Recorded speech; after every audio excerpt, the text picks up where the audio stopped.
Now we will know how it works. Let us consider for beta source, as we know that electron emits from the beta source.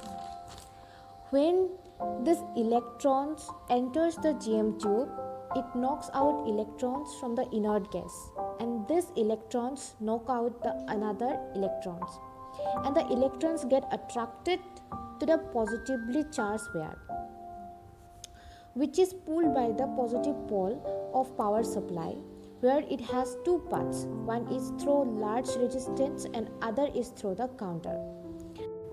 Most of the electrons passes through the counter since the resistance is very high.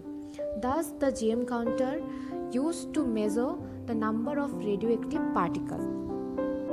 One important thing is that here noble gas is used to avoid reactions.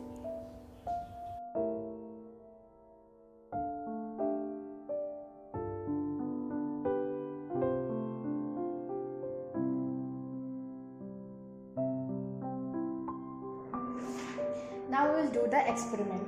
This is the GM counting system. This is the GM tube, and here we will put the source. These two are the sources. The first one is the cesium gamma source, and second one is the strontium beta source. First step is to determine the operating voltage of the GM counter. So for this experiment, we are taking two sources one by one.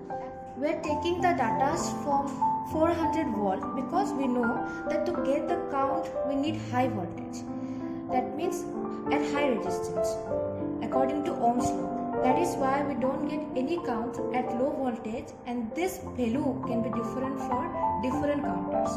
And we are increasing the voltage by 30 volts every time and record the corresponding number of counts with preset time 20 seconds. Now we will put the beta source to the GM tube.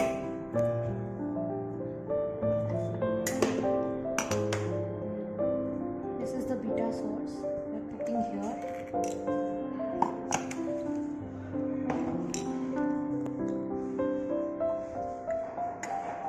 And thus we will take the number of counts.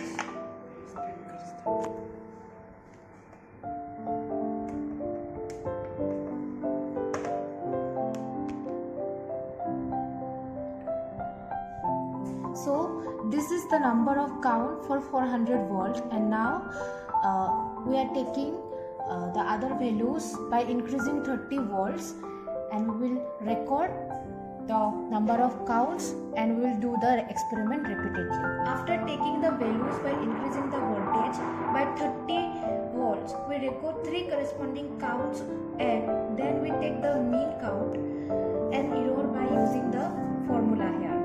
Then we plot the graph between this voltage and this mean number of counts, and here we get this kind of graph which is known as Plateau graph. Here we get V1, which is the Plateau threshold voltage, and V2, which is the upper threshold voltage, and V2 minus V1 is the Plateau length. We can calculate the operating voltage by using the formula V1 plus V2 by 2. Then we put the source in the GM tube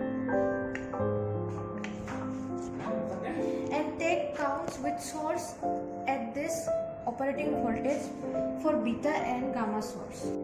Now we are putting this beta source to the GM tube, and we will take the number of counts.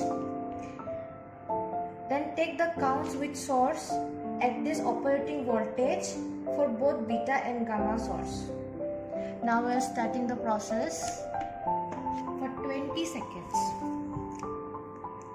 And also we will take the number of counts without the sort, and this is known as the background count, which we have to eliminate from the mean value of the number of counts of the GM counter. We have taken all the values. Now we have this table where for the gamma source, at first we are taking the number of counts for preset time 100 seconds, and then we got this kind of count, and also we have done this experiment for also the beta source also, and this is the number of counts for beta source. The efficiency of beta source is 68.77%, and the efficiency for gamma source is 1.2765%. As we know that efficiency means how efficient the GM counter is. That means how much radiations that a GM counter can count.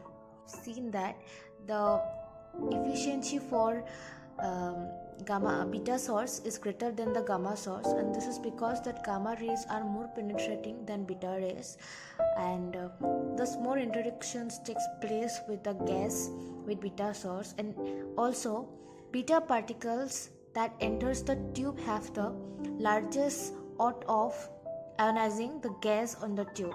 As a result of those facts, a GM tube tends to be much more efficient for detecting beta particles than it is for detecting gamma particles.